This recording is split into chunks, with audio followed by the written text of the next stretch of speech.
Okay, thanks for the kind introduction. My name's Tom. I'm a PhD student in Meyer Tops group at the CSSB in Hamburg. And today I'm going to be talking about some tools we've been developing for doing intermediate resolution flexible fitting. What do I mean by intermediate resolution exactly? I mean cryo-EM maps where you can see secondary structure elements, so alpha helices and beta sheets. Flexible fitting is basically a process where we take existing models. They might be X-ray models, they might be computational models like those produced by AlphaFold. And we hope these models have got secondary structure elements well modeled, and we try and fit those features into the experimental data. We've got tools in the TOPS lab for working at various resolutions, but one that we often teach is FlexEM. FlexEM has been in CCP-EM for quite some time. In fact, FlexEM predates CCP-EM. And basically the idea here is we use a force field to push the secondary structure elements into the appropriate bits of density. And the idea is that we optimize the cross correlation between the model and the data. This generally works pretty well, but sometimes we need additional restraints. And so we have a tool called RibFind, and the idea of RibFind is that it tries to break your model into rigid bodies hierarchically and fit those. So briefly, how RibFind works is you take a model, you put it into CSSB, which tells you about the secondary structure elements. You can then generate a graph where the nodes are the secondary structure elements, and the edges between them are like the strength of the contacts. And basically, you can remove the edges starting from the weakest ones, and then you can produce different rigid bodies. And the sort of typical workflow that we teach at CCP-EM workshops looks something like this. You come along with your input model, you give it to RibFind, you generate some clusters, you then look at those clusters, you choose the one that sort of matches the kind of rigid body motions that you expect, choose it, you put it into FlexEM along with the map, and out comes a well-fitting model, hopefully. That's not always the case, and then you have to kind of do a couple of cycles. You take that final model, you make that your input model, you choose some smaller clusters, redo the process. So actually for something that's supposed to be automated, it's quite hands-on. There's also another issue, and that is that RibFind cannot produce rigid body clusters for nucleic acids. So if you've got an RNA or DNA, it's not going to work so well. So last year we released RibFind 2. I'd like to say it's as simple as replacing DSSP with RNA-view, which annotates secondary structures in nucleic acids. But we basically rewrote most of the algorithm because these days the structures that we're interested in are much larger than the earlier structures, and it was just taking too long to run. We also wanted to basically make the system a lot more automated, and we decided to validate a hierarchical refinement pipeline. So the idea here is we basically walk through all those rigid bodies and do the fitting, and we saw that the results were much better. So here we can see an unrestrained run in green. You can see after flexible fitting, there's a whole lot of helices which have kind of become trapped in some local optima. You can see this case here where we use a single rigid body, which is what we tell users to generally do, and we know it doesn't necessarily work. And the CCC score here is indeed better, but when we do the hierarchical pipeline, we have a much more better fitting model, and that's reflected in the CCC score. And this brings us to our new tool, which is TEMPy-ReFF. TEMPy-ReFF has sort of two modes of operating.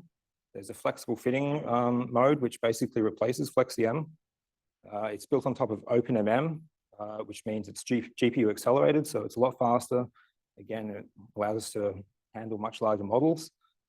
And it uses a amber force field to kind of maintain sensible stereochemistry. Of course, it builds on this hierarchical protocol I just described.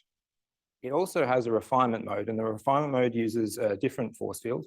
It's based on a Gaussian mixture model. And the idea here is we represent our atomic model as a set of Gaussians. So every atom has a Gaussian. And here we're optimizing not just the position of the atoms, but also the width of those Gaussians. And by doing that, we can kind of estimate the local resolution.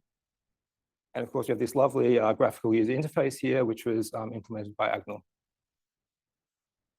Okay, so here's a look at a nucleosome. We can see that the color of the model is determined by the TEMPy-ReFF B factor.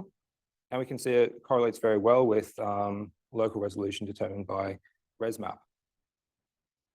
We can take these B factors and use them to perturb the atomic structures.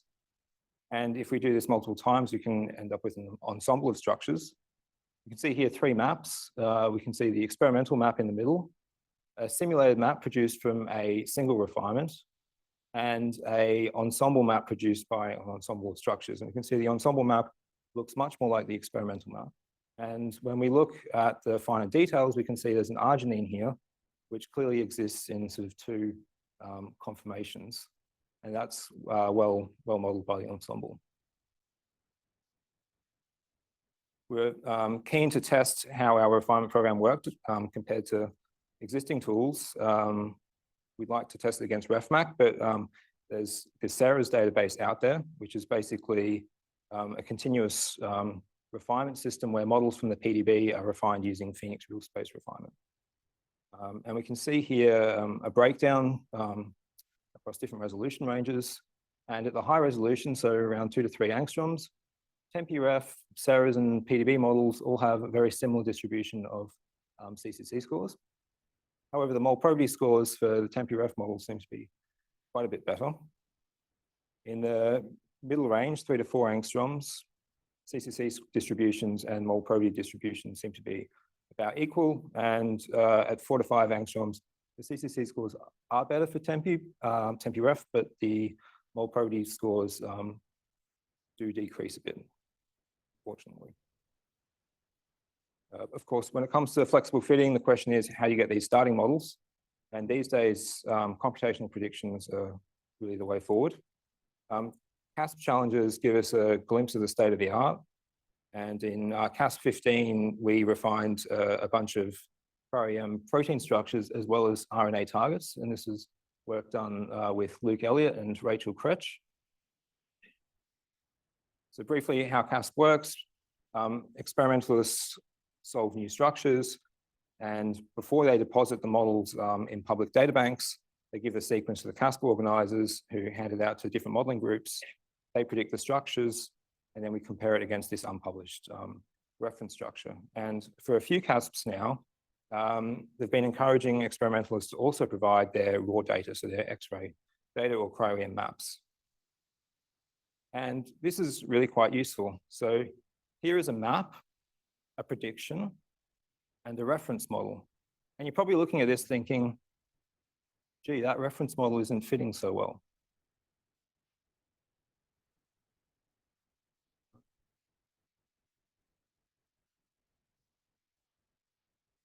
In our CASP assessment, we use SMOC scores. SMOC's basically a sliding window score along the residues. You could also use something like a Q score, for example, as well. And we developed a pipeline, which is basically just like what I've described you. It's what you can do using CCP-EM now. We take the predictions, we run them through RibFind. We do flexible fitting using TEMPy-ReFF. We take those flexibly fit proteins, we run TEMPy-ReFF refinement, and then we do SMOC and mole probability scores. For RNA structures, the pipeline deviates slightly because the quality of RNA predictions weren't that good. And we use a tool called Eraser to correct some of the geometry issues before further refinement using the Gaussian mixture model. Here's a typical example of a prediction from CASP. And here you can see a domain which is not fitting the density so well.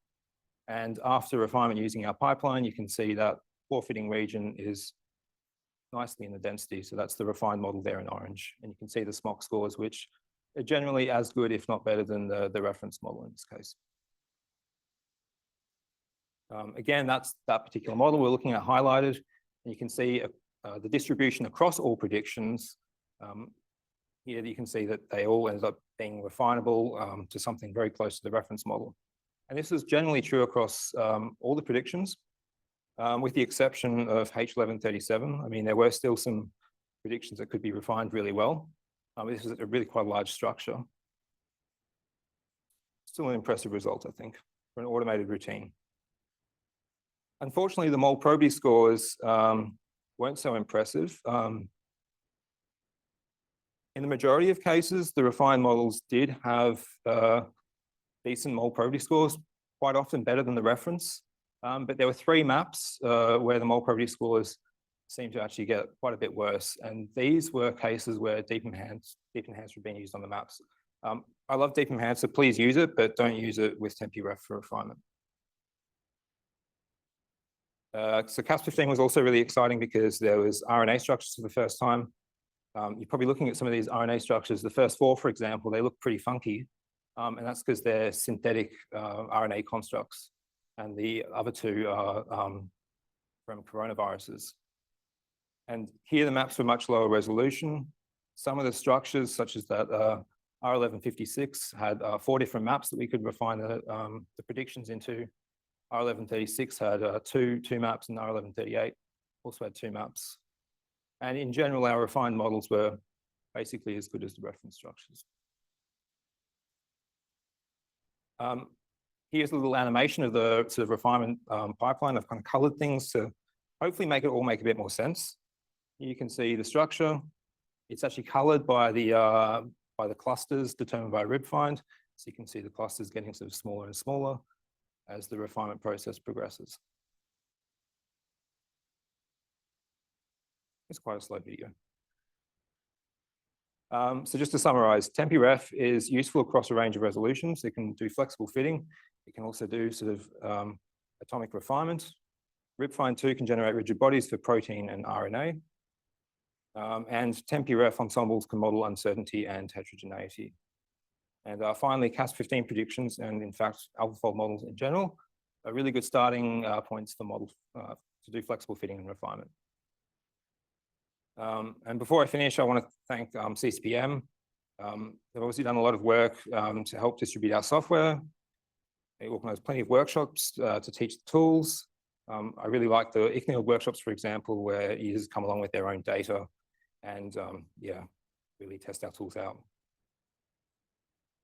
I'd like to thank the top group, Maya, Joe, Gwen, Tristan Craig-Malini at Birkbeck, Rachel Kretsch and Richard Duss from the Duss and Chu group, Luke Elliott from Dan Rignan's group, Andrei Kristofovich, and everyone at CCP-EM. Thank you.